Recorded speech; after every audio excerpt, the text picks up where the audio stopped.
We just had 2 talks on effective disciple making in the church today. The first one on the stages of that and how that might affect the church and how the church could do a better job of that. And the second one was about group sizes and the relationship between group sizes and effective disciple making.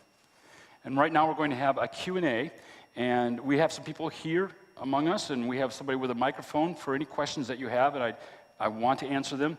And also, for those who are live streaming, you have a phone number there that you can text any questions you have, and I will try to not miss your text and answer your questions that are texted.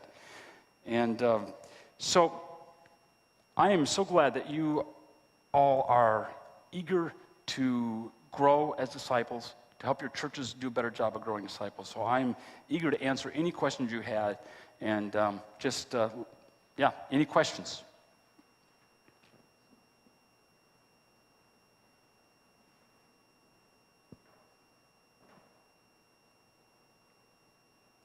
Mike, I had a question on one of those graphs. In your first talk, the love for God and the love for people took a dip down from that first stage to the second stage. What's the reason for the dip in there? That is a good question. I've wondered that myself, and I'm not a scientist behind that instrument, so I really, like you, mine is just a guess. Right? I don't know what the exact answer was. Remember, it kind of dipped down in the second stage, and then it started increasing. And I don't know. Why is it that there tends to be this dip down? I'm just not sure. Maybe as someone becomes a Christian, they think it's going to be all hunky-dory. I was a church planter back in the 90s, and I had the privilege of leading a number of people to Christ.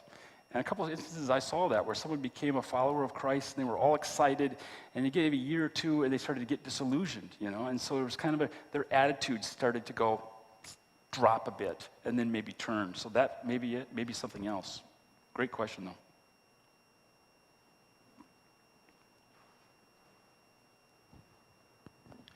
It's interesting, the space study that was done, people in their spaces. Would you give us your thoughts on people sitting next to each other texting, the loss of that face-to-face contact and the intimacy using social media as opposed to voices? Yeah, that's a good one. I think it actually could have some pros and it could have some cons. The pros could be that you can be in a relationship at a distance where you couldn't in the past.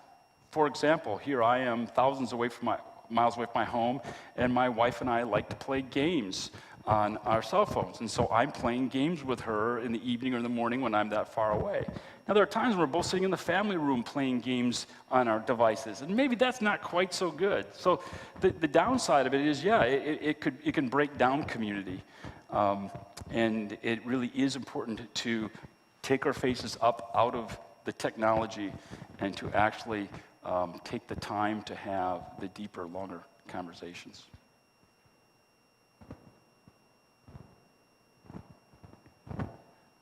Mike, I want to ask this question carefully. Because I love Christ Church, and I love particularly the church that I'm called to serve. But the church that I serve is a very, very established church. And I'm wondering if you have experienced ways in which you've been able to see the ability or the ways in which you can develop the felt need to continue growing in a very, very established church, where that might not be the automatic assumption in people's lives at this point. Does that question make sense? Yeah, Okay. It does. And it is, when people have been stuck at that second stage for years and years and years, it's harder to get unstuck, right? It is not easy, and you long for that. And you can't really order somebody to do that, right? Some of the things that I have seen personally when I've worked with people is sometimes if you can get people to a retreat, that can be a real experience. It's an extended Friday night, Saturday retreat or Saturday retreat. For some, the intensity of that can kind of jar things for them. Some of us, we don't wish for that, but some of us, what jars us loose is just some kind of calamity in life, right? We get to a place where we have to deal with these emotions, and we have to draw closer to God. We have to draw from him. I can't engineer that, but that is for some people. And maybe that is when people have gone through calamities, is to ask them the kind of questions that get them wrestling with God in the midst of this, something that's very difficult. One of the things that I've seen happen, and I love the church too, and I love pastors. I'm a pastor myself, and I have been a pastor. But I have seen it also that a sermon will inspire someone, and they say, I want to change, and there's nothing for them then to go to. And life travels so fast today. If I say on Sunday I want to make a change, by Wednesday I've probably forgotten about it. And so one of the things to do is, like these different size groups, be ready. Be ready for someone to respond to an impassioned plea and have something that they can walk into. You know, I would often, one of the mistakes I made when I was pastoring, and say, well, we got this great small group for you. And of course, what was the problem? I wanted to grow, but that's not exactly what I had in mind, right? So one group calls it Man in the Mirror. They call it have a second shift step for people. So have a step. For some, it could be that whole idea of a sermon series that has different steps. And for some people, just having the opportunity, having the avenue provided to extend the sermon into the week can kind of jar us loose a little bit. I've seen that happen in people's lives. I say, wow, I lived with the sermon this week, and I had a different experience. So those are a few ideas. It's not easy. It's not to say, here are the 5 easy ideas, do these, and great. It is hard. We get stuck, and we stay stuck, and it is hard to get unstuck. But I hope those give you some ideas. I've got a couple questions that have come in here. Let me go to a couple of them. One is from Crossroads Church in West Des Moines. The question is, what role does a pastor leadership play in these processes, and what's the importance? That's a great question, and I would say they play a significant role, and they're very important in a couple different ways. Remember, we're talking about that stage 2 especially looks at the senior leadership. And so if the senior leaders say, you know what, we're going to work on this as a church, and they see a number of the senior leaders sitting back with their arms folded, they get the message. It's like, okay, not everybody's going to do this. Another way is by providing those avenues. Sometimes we challenge someone to something, and it's only one thing we challenge the congregation to, and not everybody is at that place. One of the things I like to do when I preach, I don't always do it, but I like to do is, when I do an application at the end of the message, I'll pick 2 of the places, and I'll describe the application for those people. So I might say, if you're a friend of Jesus, even if you've been a friend of him for a long time, and you're getting to know him, and here's a way you might apply this. Or if you're someone who has a deep relationship with Jesus, and you don't know you can't fathom life without him, and you just feel really close to him, here's a way you might apply this. So giving examples that fit with this. Now, I don't give the stage names because people may not know that, but just describe it and give a couple different possibilities. So those are a few of the ways. But I think one of the key things we do as leaders is to understand this, how people grow. And when we plan ministry, to plan with this in mind. I love the church. The thing that we have in the church is, if the average church, most of the people are in stage 2, and much of what we do in the church's activities are geared at stage 2, and people are stuck there, what's that saying about what we're doing? We need to do something a little differently, because we need people.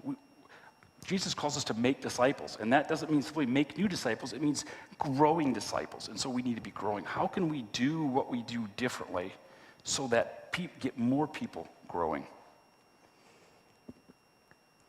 Here's one from Prairie City.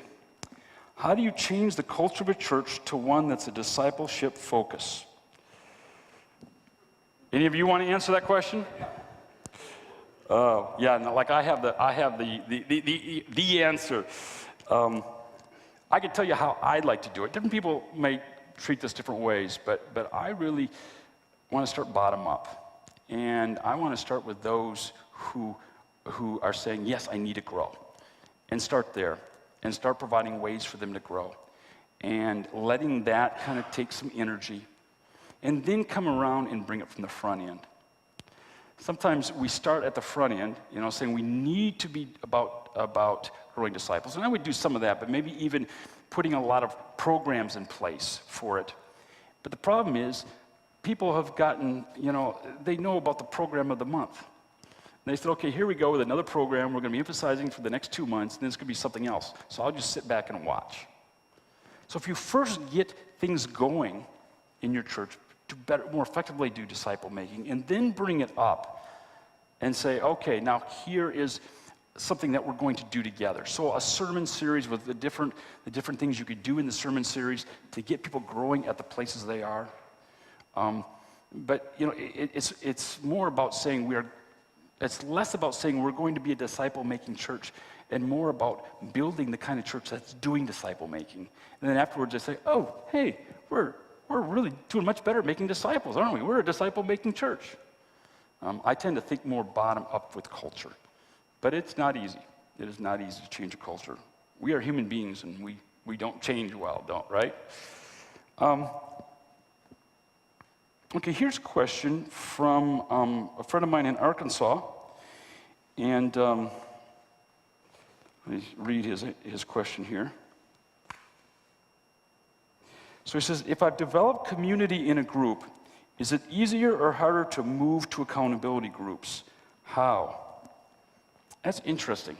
If I've developed community in a group, is it easier or harder to move to accountability groups? That's those micro groups I was talking about. One of the things I found is if a group has been meeting together, and then you go to them and say, hey, why don't you break up into smaller groups for part of it? They're quite resistant. Because they like what they have, they've got strong community together, and it feels, it just feels like it breaks that apart.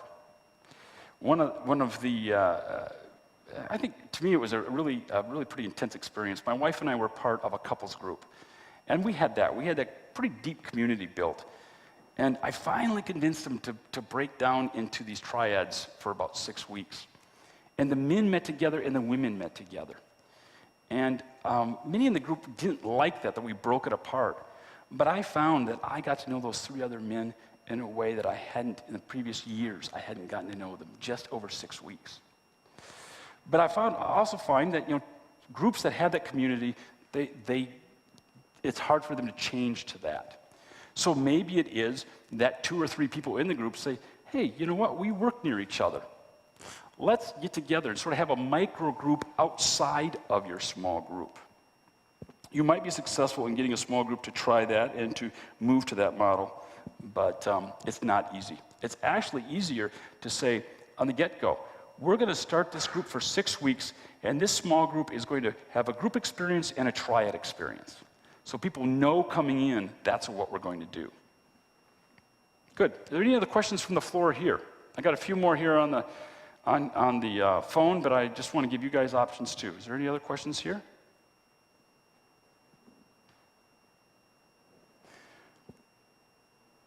All right, let me find one more here. Well, someone says, awesome seminar. That's nice to say, but that's not a question. Here. Should the people in a quad or triad be changed after a period of time? Is growth enhanced by joining with different people? And this is, I think, Grace Fellowship Church, I think, here in Pella. That's a great question. Some triads have, I know one group of ladies, a triad of ladies, their small group ended, and they met together for another 3-4 years. Just kept meeting. And that was a deep experience for them. And I wouldn't want to try to break them apart. They need that. But if you're doing it more intentionally and you're saying, you know what, we're going to have these small groups that are going to break into triads, or we're going to have these triads for mentoring, you might say, we're going to do it for 6 weeks. And then for 6 weeks, we're going to reorganize. Some may say, hey, the next 6 weeks are a busy time in my life. I just don't have the time for it in this season. Or some may switch up some. Some may stay together. I know some where some men have been in a triad together in small group after small group after small group, 3, 4, 5 different sets of 6 weeks. So to give that option. So it's not a mandatory one or a mandatory other. But also so that people aren't set in something for till eternity to give like a 6-week or an 8-week or a 10-week. Saying we're going to do this for this time period. That gives you the possibility of afterwards redoing it if you need to.